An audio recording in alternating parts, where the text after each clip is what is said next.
York's classic rock. Q104.3. Out of the box here on Q104.3. We're joined in the studio by one of my favorite musicians in the world, songwriters, producers, Damon Albarn. How are you, man? I'm good. Yeah. Very good. From Blur and Gorillaz, The Good, the Bad, and the Queen. Actually, that was the last time I spoke to you. It was via ISDN line. You and Paul Simonon telling me about working in Nigeria and recording down there. That was a great album. I actually saw a show at Webster Hall that you did with those guys, actually. Right. Yeah. No.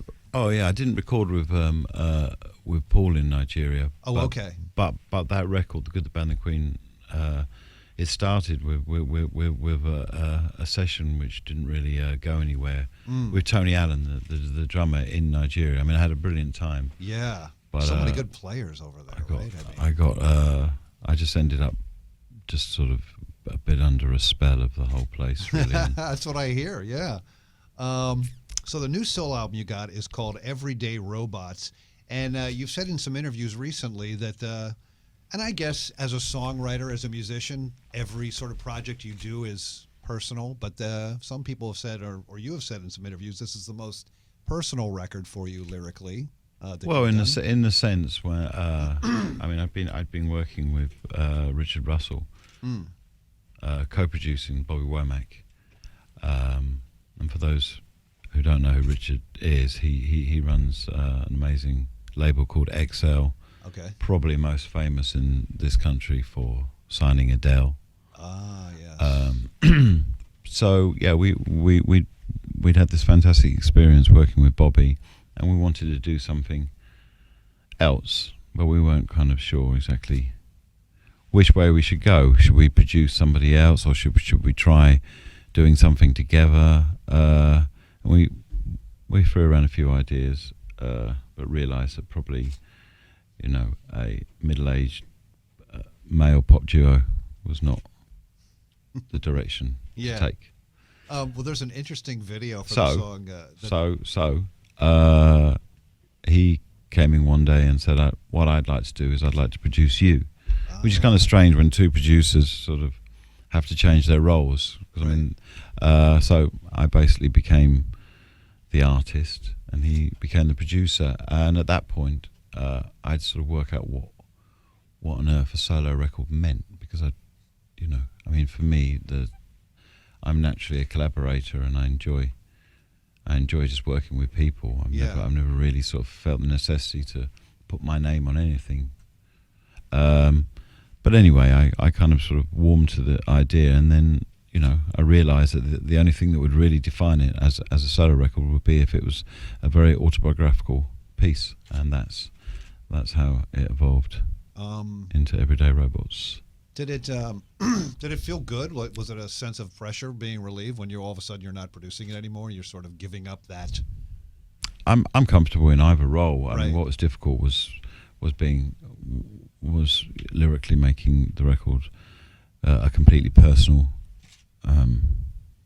thing, and trying to be as completely honest. I mean, it's not easy to be completely honest. That's yeah. Well, that song in particular, everyone can relate to, because you're talking about technology and people going home sort of locked into their cell phones or something. Yeah, that song kind of, its genesis comes from sitting in one of those insane traffic jams on the outskirts of Los Angeles. Oh God, I know exactly what you're talking about.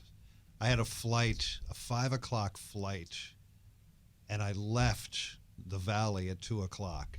Completely missed my flight because of a traffic jam. Yeah, insane. And so that's why people are sitting there just texting away, and whatever, Facebook and Twitter and Instagram. Yeah, I mean, we seem to be less and less in the moment. I suppose that song is kind of sort of musing on that. Tell me about this band that you're doing some shows with the band on this record, and the band you've called The Heavy Seas. Yes. Well, I've been really lucky. I mean, having worked with so many people over the years, I'm probably in a good position to cherry pick fantastic musicians. and a couple of them I've worked with before in Gorillaz, and previously Mike Smith has played with Blur for 20 years or so. But the other two are people I've met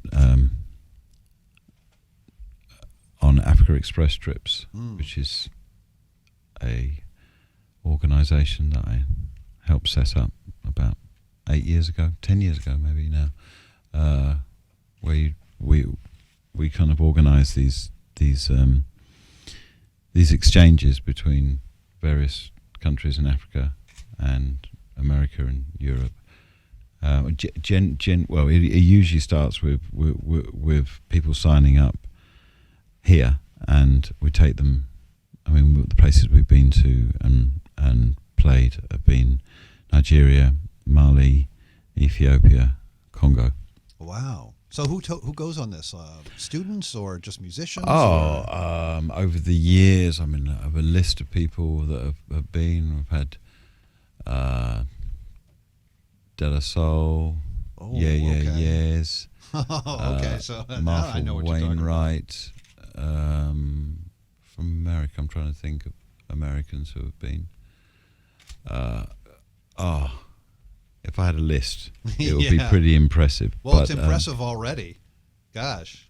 It's Damon Albarn with us in the studio. The new album, the solo album, is Everyday Robots. Is it weird or interesting to you to know that in the biggest stadiums in the world, Song 2 is played right next to Welcome to the Jungle, is played right next to Gary Glitter. At these that's a little events. awkward being played next to Gary Glitter, but yeah. The strange thing is at home in England they don't play it at sports events. They don't. No, which is So big football matches in no. the UK, there's not music blaring. Yeah, there is, but they never play Song 2, Oh, which is okay. really annoying because my team's Chelsea, and Oh, well, I'm sure it is, yeah. it would be really nice if they played that song, but they do in the States, yeah. It's fantastic. But now go ahead. Yeah, but I mean, I don't think anyone knows that it's my song.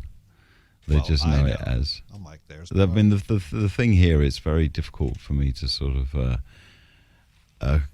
connect everything that I've done. You know, sort of like an abstract sort of sports anthem, and then Gorillaz, and then working with the Clash, and you know, it's strange, but I'm trying to sort of it's join the dots at the moment. It's very impressive to me, and anyone who's a fan of Damon Albarn, who's with us live in the studio.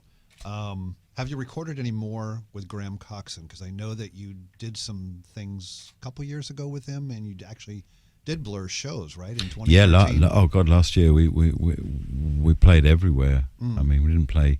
We played Coachella, but yeah, we did a lot of big gigs.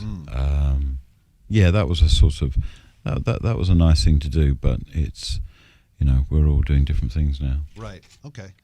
Tell me about this song on the record, Mr. Tembo. I want to play that next. Okay. Well, Mr. Tembo is actually quite different to any other song on the record, and it was the only tune that preceded the sessions for making this record, and I actually wrote it in Tanzania when I was visiting my friends who run a reserve for the Tanzanian government called Mukamazi, and a baby elephant had turned up a few weeks earlier. Its mother had been shot by poachers. Oh, God. And it was, I think it was about 8 months old, so completely helpless, very cute, very big ears. God. They got to be the cutest, right? Yeah. I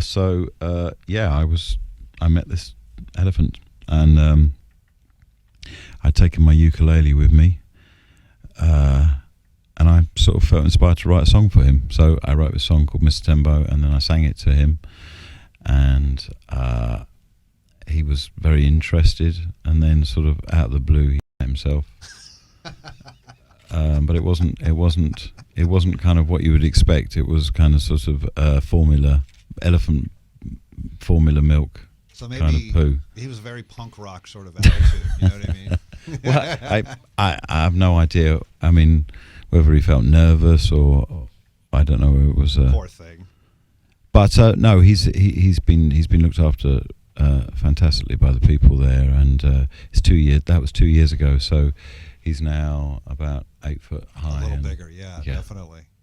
We're with Damon Albarn, his new album, Everyday Robots. I just want to say thank you for all the great music over the years, for the pleasure. Blur and Gorillaz especially. I saw a Gorillaz show at the Apollo Theater in New York City, and it was It's really nice. This week we're doing a few bits and bobs in town, and I've got a chance to meet up with some of the people from the Harlem gospel choir that I worked with in Harlem at great. the Apollo. So that's nice to revisit.